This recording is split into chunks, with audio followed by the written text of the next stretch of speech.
In a world of constant change and innovation, trust is key, knowledge is power, and the inside track is everything. And now, ladies and gentlemen, please welcome your host, Bruce Whitfield. I'm counting the number of techs there are in the world. There's fintech, which you now know as financial technology. We're shaking up everything from insurance to banking and everything in between.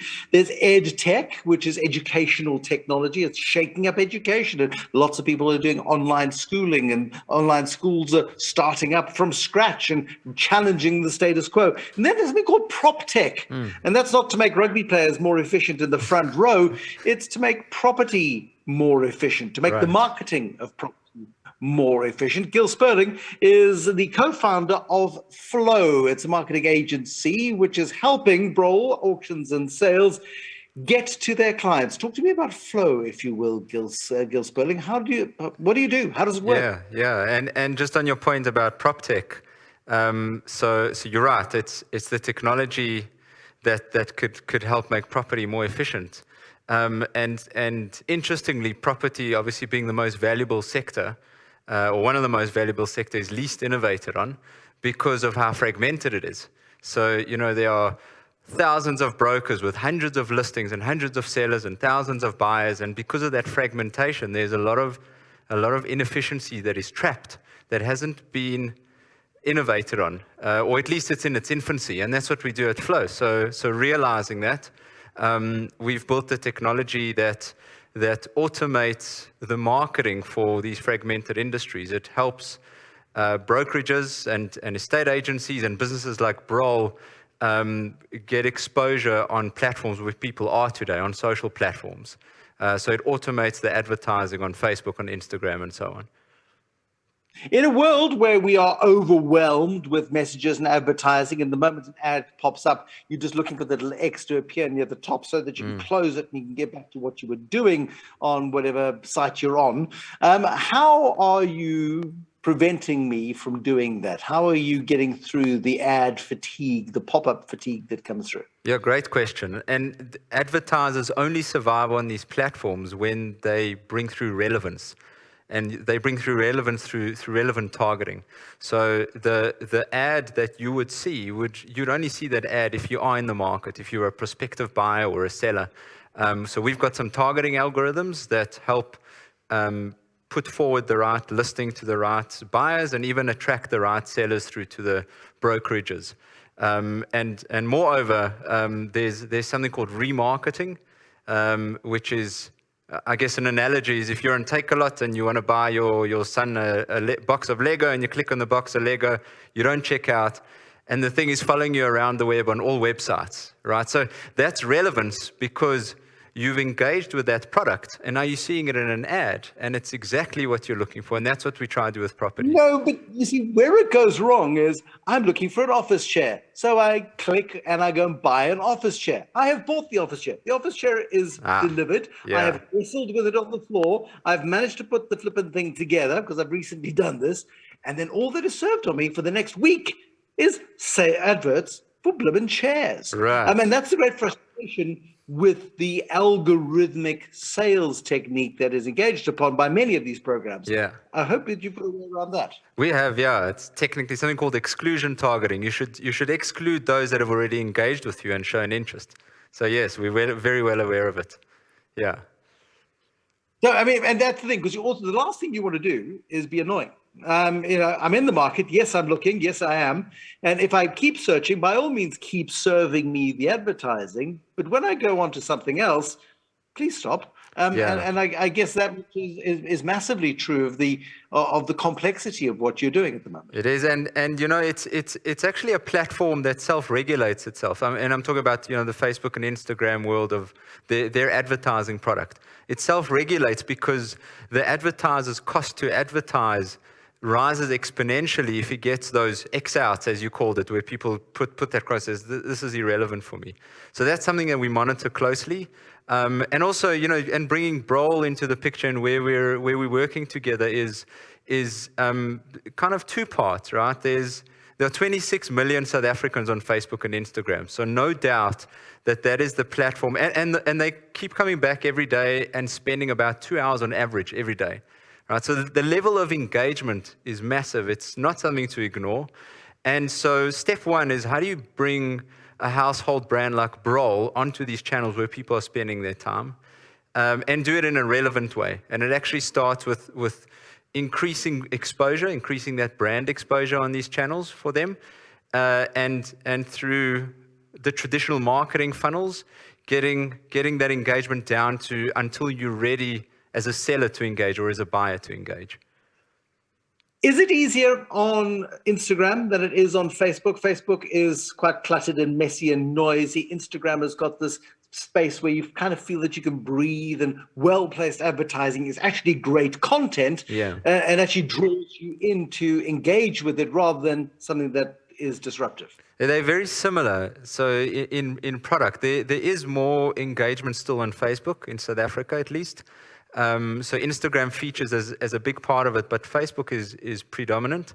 And in terms of the user experience, it's actually what users are used to in each, but underlying, it's a very similar product because the data across it, your and my engagement and activity on it is what is then targeted holistically across the two. What is in it for me as a potential customer? I'm in the search for new office space. I'm in the search for a great big industrial site. I want to make widgets in a factory. Right. How do you serve me as a customer rather than serve the client, your client, to serve me, if you know what I mean? Yes, of course. So great question. There are two parts to it. What it means for you as the consumer, the seller or the buyer. Firstly, and even way before Facebook and Instagram, property businesses have a brand, and that brand is associated with trust, and that element of trust is absolutely critical because of the size of the transaction. It's not something, we spoke about prop tech and the evolution of property and technology. The broker and the agent and businesses like Brol is not something that will be disintermediated. It's impossible because the transaction is so valuable, it's so large. Right? So the brand plays a massive role. So as a consumer, what you'd be experiencing, as you are with many other brands already in other verticals, is you may be noticing Brol more in your newsfeed, especially if you are browsing content that is property related, even to some extent. So you would be seeing their brand ads, and they would be becoming top of mind to you, right? More than another brand. So that's one, is that brand advertising. Compare it to Coca-Cola ads, right? So they're really about brand, and it's a critical piece to the property business. The second one is the actual listings. So if you're a buyer and you're in the market, you would be targeted with listing ads in your newsfeed, and of varying forms, and generally quite precise in relevance to you. So we gather that, or at least Facebook gather that through a whole lot of data. Your demographic, your area, your job title, even, that's inferred through many ways. And LinkedIn is, by the way, another channel that we work on, and you can imagine the accuracy of the job title there. And so for commercial property, for example, you should be seeing property that is relevant to you. So if you're running a factory, that should be coming up as a property listing to you. And I suppose, done properly, what good prop tech does is weed out people who are marginal. I'm looking around for a factory, but actually I'm looking for X hundred square meters. I need X amount of office space. I need so many parking spaces. I need it in this geography. Yes. You can actually begin to narrow down very specifically and serve only advertising relevant to where that person is looking, or what they're looking for in whichever geography. You're right. So the targeting opportunity on these channels is tremendous because of the data that's available, and especially if the organization. So, for example, what we're doing with Brol is we're bringing their business to bringing that shop window forward, to where consumers are at today, which is digital. But we have to do it in a relevant way, and that's through the targeting, like you mentioned. So it's geographic, it's demographic, it's interest and behavior based. And those are the ways that we target. But importantly, there's still work to be done behind it, right? So So digital media or social media is not a silver bullet to business. I think you've got to be on these platforms because that's where people engage, right? That's where people are at. You have to be present there, and it's complex to be present there because it's a complex product. But you still got to sell a good product, right? So if you don't have a good product and not the right listings, not targeted to the right individual, you're not going to get good leads. And so that piece is always important. And the artistry of doing a property as well is also significant. I remember the old classifieds adverts, and you had this much space for a photograph, a detailed listing, and a contact number. And there was absolutely no way that you could make any kind of visual assessment or informed choice as to which auction you were going to go to on any given day. You probably had to go to all of them to be in the mix. Now you can begin to wean out properties that are marginal or not suitable far more easily. Right. So on the one hand, you and I may be experiencing the same ad very differently.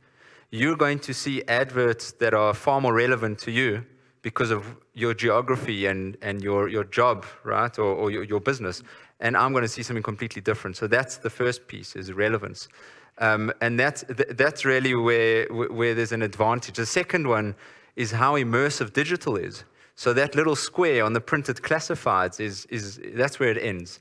But because of digital, you can actually dive in, watch a video, have a digital walkthrough through the office. And again, you would be seeing the properties. You and I would be seeing different properties.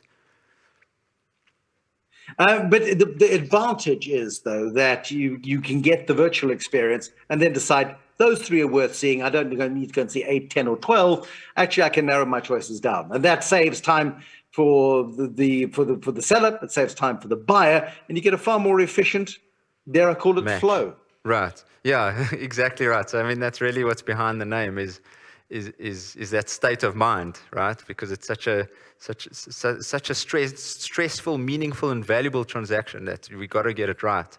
But yeah. So as a consumer, potentially because of these efficiencies, and I do see it taking some time still, because it's still complex, but potentially the efficiencies will come out in the costs, so that could happen.